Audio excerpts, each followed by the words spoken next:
प्रतीक है, लेकिन आपके स्मरण में उन बातों को लाना चाहता हूँ। ये है उस पर डॉक्टर साहब अपने विचार रखेंगे। मैं आप सबका अभिनंदन करते हुए अपनी बात को शुरुआत कर रहा हूँ कि रमन सिंह जी 15 साल मुख्यमंत्री रहे, लेकिन अंतरराष्ट्रीय हॉकी स्टेडियम में फ्लड लाइट नहीं लगा पाए। 2 करोड़ की घोषणा हुई, आज वो काम नहीं हुआ। दूसरी घोषणा हुई कि हम मेडिकल कॉलेज में सिटी स्कैन मशीन लगाएंगे, वो आज तक नहीं लगी। मेडिकल कॉलेज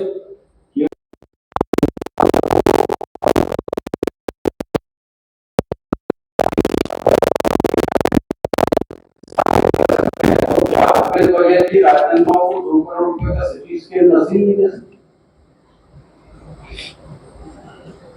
21 करोड़ की लागत से हमारा पेट्रोल पंप बना है, आज उसकी हालत देख लीजिए, मेंटेनेंस नहीं है। और आरोप लगा कि डॉक्टर साहब 15 साल रहे लेकिन लाइट नहीं लगाए। अरे भैया, आपने बोलकर कि ये सॉफ्टवेयर क्यों लिखा है?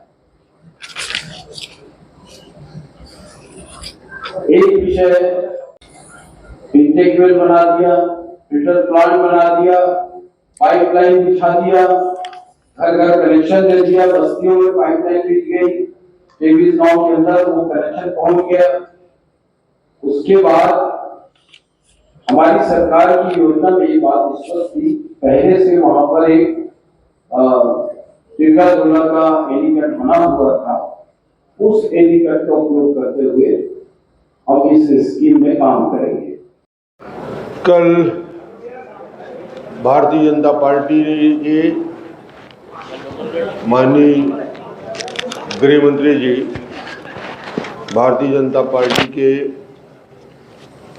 संकल्प पत्र कहें, घोषणा पत्र कहें, उसका घोषणा पत्र जारी किया। उसमें किसान, युवा, मजदूर, महिला, समाज के सभी वर्गों के लिए उनकी घोषणाएं थी। और ये घोषणा कांग्रेस की तरह खोखली घोषणा ना होके इस देश के प्रधानमंत्री मोदी जी की गारंटी उस घोषणा के साथ है, और उस गारंटी के साथ हिंदुस्तान और छत्तीसगढ़ की जनता का एक भरोसा तो उनके ऊपर है, उस आधार पर यह घोषणा पत्र लोगों के सामने प्रस्तुत हुआ। आज प्रधानमंत्री जी दुर्ग आए थे, आज उनके सभा में मैं मौजूद था। एक बड़ी घोषणा, अप्रत्याशित घोषणा, जिसकी कल्पना मुझे भी नहीं था या किसी को नहीं था, और वो घोषणा उन्होंने करके सबको अचंभित कर दिया। पीएम गरीब कल्याण योजना, जो कोविड के दौरान 80 करोड़ परिवारों को 5 किलो चावल देने की योजना थी, और उसको लगता था कोविड के बाद वो बंद हो जाएगा।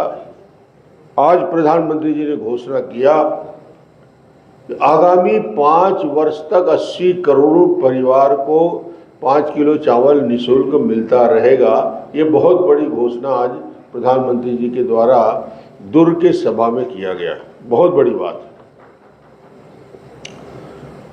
कल की घोषणा जो भारतीय जनता पार्टी का किसानों के प्रति जो लगातार क्षेत्र के छत्तीसगढ़ के किसान जिसके मांग कर रहे थे, उस दिशा में एक बहुत बड़ा कदम उठाया गया।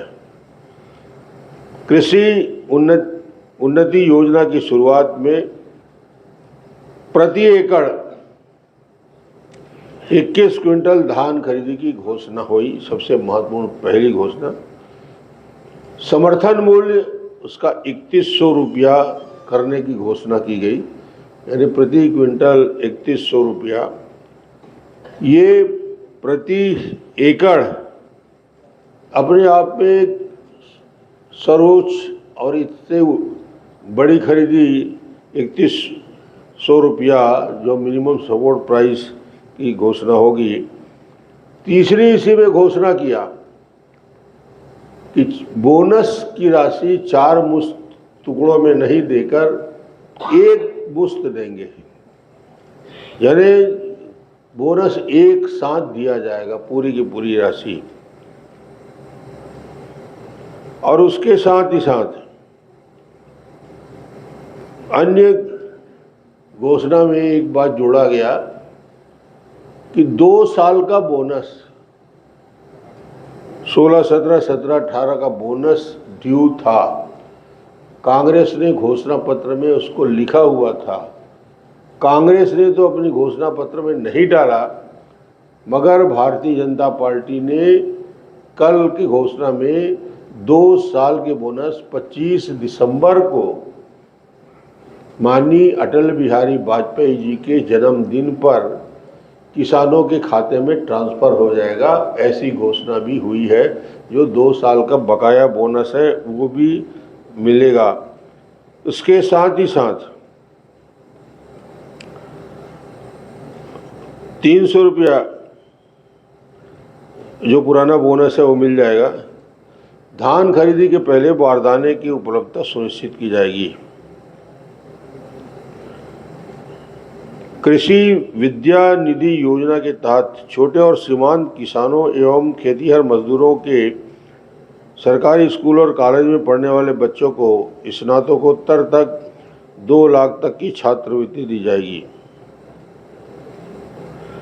छत्तीसगढ़ के प्रत्येक किसान और खेतीहर मजदूर को 5 लाख का बीमा बिना किसी लागत के जीवन बीमा का कवरेज मिलेगा। 25 लाख तक मुफ्त दुर्घटना बीमा की कवरेज भी उसको प्रदान किया जाएगा।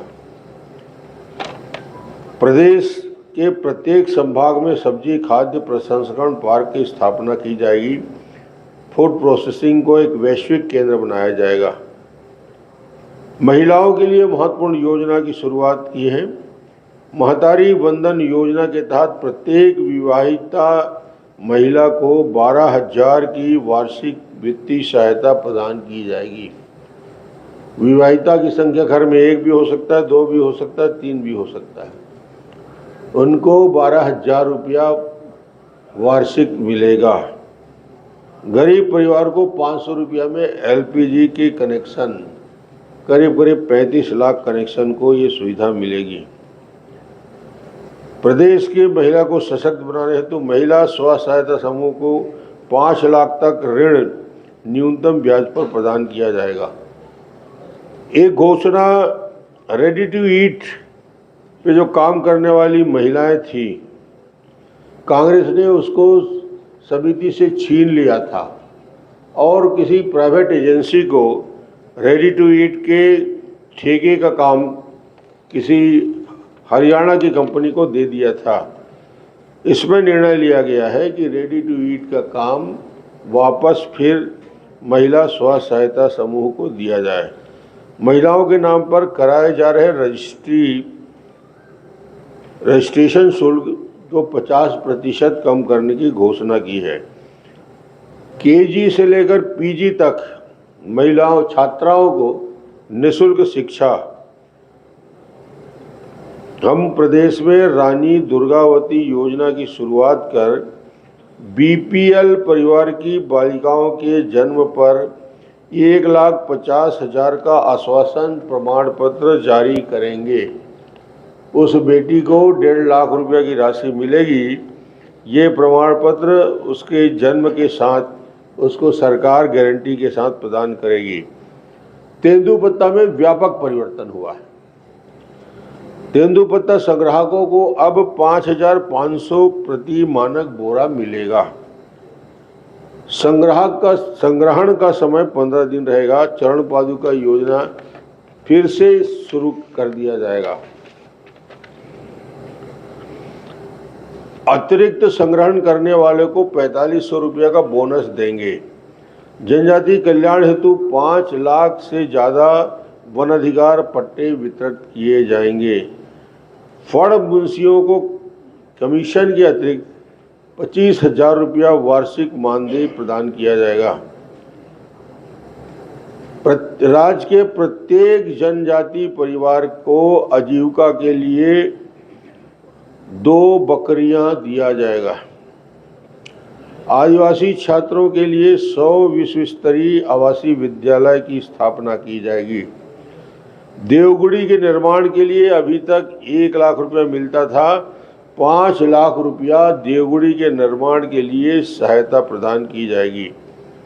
1 लाख पदों पर सरकारी नौकरी की भर्तियां करेंगे रोजगार। CGPSC को पारदर्शी बनाया जाएगा। UPSC की तर्ज पर परीक्षाएं होंगी। CGPSC घोटाले की जांच होकर अपराधिक पर कड़ी कार्रवाई होगी।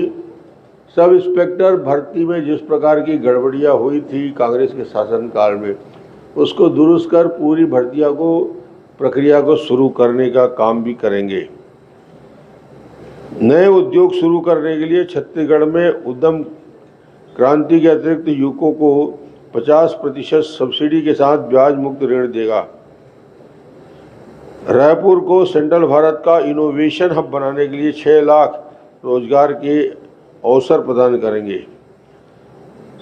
शेष सभी रिक्त पदों में भर्ती का अभियान चलाया जाएगा। आधुनिक IT पार्क निर्माण किया जाएगा।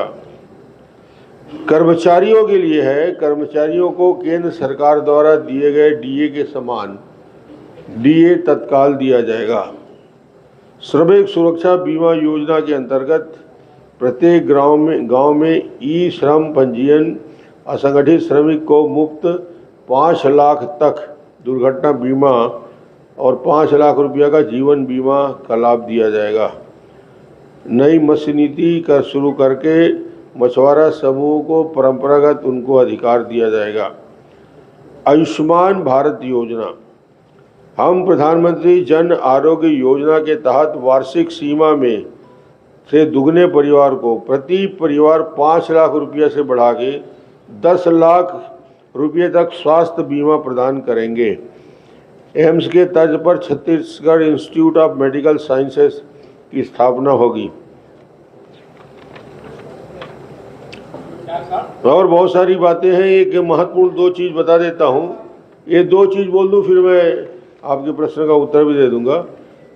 पहली बैठक में ही 18 लाख प्रधानमंत्री आवास योजना के जो पुराने मामले बाकी थे, सो 18 लाख आवास प्रधानमंत्री आवास योजना को मंजूरी दी जाएगी।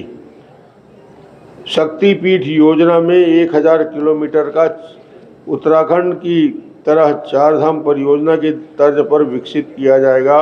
शक्तिपीठों को जोड़ा जाएगा। और अंत में पूरे छत्तीसगढ़ के श्रद्धालुओं को रामलला के दर्शन के लिए अयोध्या लेकर जाने की योजना और हमारी तीर्थाटन योजना जो पहले हम चलाते थे बुजुर्गों को, वो तीर्थाटन योजना को भी हम शुरू करेंगे।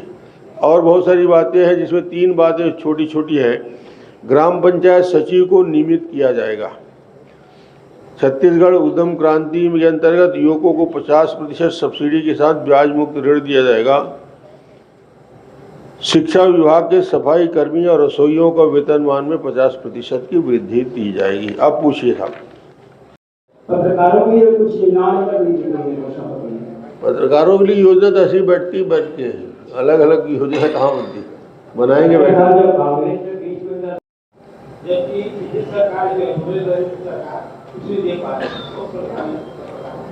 उन्होंने कुछ किया नहीं, मगर इसमें हम लोग विचार करेंगे। घोषणा पत्र में तो फिलहाल बहुत व्यापकता से चर्चा नहीं हुई, मगर भारतीय जनता पार्टी की सोच में है और उसको हम क्रियान्वयन करेंगे।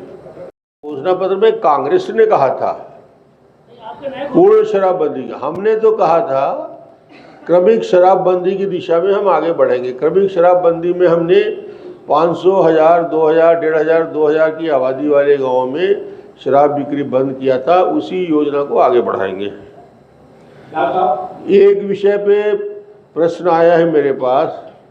अभी 2500 रुपये में धान खरीदी हो रही है, धान खरीदी शुरू हो गया है। हमने कीमत 3100 रुपये शुरू कर दिया। किसानों का फ़ोन आ रहा है कि हम कैसे करें, धान बेचना बंद कर दें क्या? जब तक सरकार नहीं मानता हम फिर 3100 और 25 में कन्फ्यूजन हो रहा है। मैं उनको बोल रहा हूँ कि भैया धान खरीद बेचना बंद मत करिए, 2500 रुपये में बेचिए, सरकार बन जाएगी तो हम 31 रुपया के हिसाब से भुगतान कर देंगे। इसलिए इसमें दिक्कत नहीं आने वाला है। विवाहित महिलाओं के बारे में ये है कि एक परिवार में एक से ज़्यादा विवाहित हैं तो उनको भी मिलेगा कि नहीं, उनको भी मिलेगा। आप पूछिए साहब। मध्यम वर्ग के लिए कुछ चुने गए थे, जबकि मध्यम वर्ग के हम लोग जितने बैठे सब मध्यम वर्ग को बिलोंग करते हैं। इस टाइप के 11 लोग हैं, 11 परिवार है ना जी। तो बीपीएल को वोट के सबके लिए क्यों नहीं कर रहे? नहीं, आपने पहले सलाह नहीं दिया था। तो अभी भी इसमें सुधार हो सकता है। चलिए, आप घोषणा कर सकते हैं कि हमारे नहीं। सरकार आएगी तो। अब विचार करेंगे हम, और आप तो यहीं रहेंगे। शराबबंदी को लेकर आपकी वो वादा आज तक पूरा है? क्या टीएमसी में करने का वादा राहुल गांधी क्या वादा करेगा यार? और भूपेश बघेल जी उसी को झूठ बनाने का वादा करते हुए आगे आए हैं। लेकिन विगत दिनों इसी मंच से भूपेश बघेल राजनांदगांव को संभाग बनाने की घोषणा करके जाते हैं। यहाँ से इस पर राजनांदगांव की मतदाता भरोसा करेगी नहीं, क्या है आपका मत? भूपेश पे भरोसा करके पूरा छत्तीसगढ़ पछता रहा है, आप भी पछताओगे। साहब एक चीज है, जो यहाँ राजनांदगांव में जो कार्यालय टूट गए हैं, आप भी एक बार वो कार्यालय वापस हाँ, कार्यालय जो ले गए हैं लौटा के वापस राजनांदगांव की प्रतिष्ठा के साथ लाएंगे। कई लोग तो सरकारी नौकरी में भी हैं। हाँ, वो सरकारी नौकरी वाले या इनकम टैक्स पेई को अपने आप अलग हो जाएगी।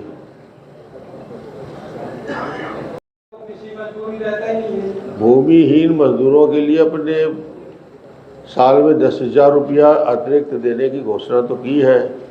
तो ये मजदूर जो छत्तीसगढ़ में जितने भूमिहीन हैं उनको उसका लाभ मिलेगा। शहर वालों को भी मिलेगा? नहीं, शहर वाले को नहीं, ग्रामीण। इसके बारे में क्या कहेंगे?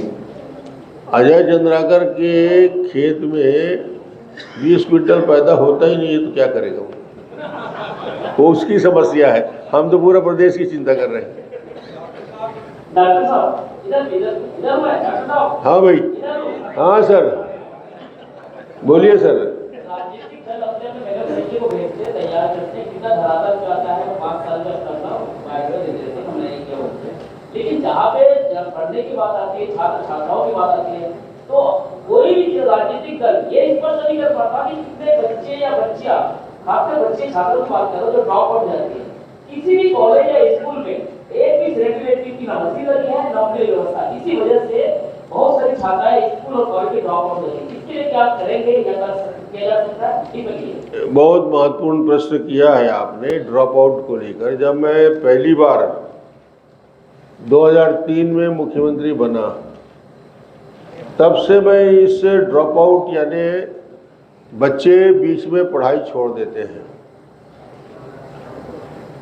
School, primary school, middle school के बाद फिर हाई स्कूल और उसमें आगे शिक्षा बंद हो जाती है, ड्रॉप ले लेते हैं। उस विषय को लेकर चिंता थी 2003 से। उस समय तक ड्रॉप आउट रेट 11% था, जो हिंदुस्तान का सबसे ज़्यादा था।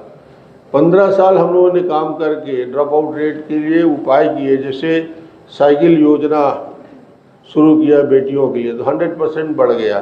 फ्री कॉपी किताब योजना शुरू की तो एनरोलमेंट बढ़ता गया। एग्ज़ाम की प्रक्रिया को सरलीकृत किया तो 11% से 1% ड्रॉप आउट रेट हो गया। सिस्टम को मजबूत करने और बेहतर करने से ड्रॉप आउट रेट में और कमी आ सकती है। एक विषय याद दिला दिए, और वो अभी करंट टॉपिक सबसे ज़्यादा गर्म है, और महादेव ऐप को लेकर एक प्रश्न आया है मेरे पास। मुझे लगता है कि महादेव ऐप में ईडी ने प्रेस रिलीज जारी किया 2 पेज का, और महादेव ऐप में जो प्रेस रिलीज जारी किया ईडी ने, उसने स्पष्ट रूप से आरोप लगाया कि 508 करोड़ रुपए की राशि भूपेश बघेल को महादेव ऐप के संचालकों ने दी है। 5 करोड़ 37 लाख जब्त किया गया, और जो आदमी दुबई से आया था उसके पास ये पैसा जब्त हुआ, और उसने कहा कि मैं बघेल को पैसा देने आया था। पूरा नाम उसने बताया नहीं, मगर ईडी को जो लिंक मिले हैं और जो खोजबीन किया है उसकी जानकारी लिए है, तो ये प्रमाणित दस्तावेज पे उन्होंने ईडी ने प्रमाण किया कि भूपेश बघेल को 508 करोड़ का ट्रांजैक्शन दुबई से महादेव ऐप चलाने वाले लोग किए हैं। और ये बड़ा प्रकरण है जो ईडी ने प्रकाश में लाया है, और मुझे लगता है अब जब मुख्यमंत्री के आरोप पूर्णतः प्रमाणित हो गए तो मुख्यमंत्री को अपने पद में रहने का अधिकार समाप्त हो गया, उनको तत्काल इस्तीफा देना चाहिए।